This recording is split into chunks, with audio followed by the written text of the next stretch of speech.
शुद्ध शाकाहार अध्यात्मापासून काहीसा दूर गेलाय.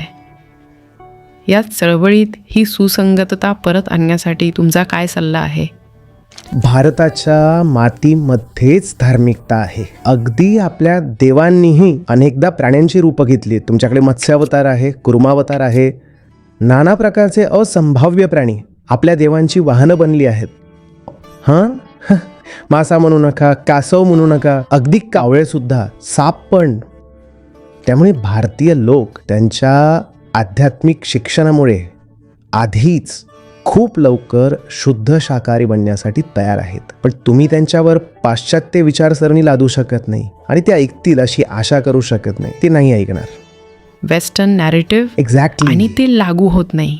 ते पाश्चात्य व्हिगनिझम भारतात अजिबात चालणार नाही. तो चाललेला नाही आणि भविष्यातही चालणार नाही. तुम्ही भारतीय लोकांशी विचारसरणीच्या भाषेत बोलू शकत नाही. भारतीय लोक विचारसरणी ऐकणार नाही.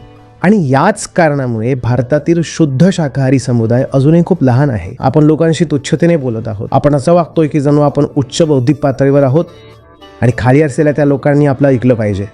हे चालणार नाही.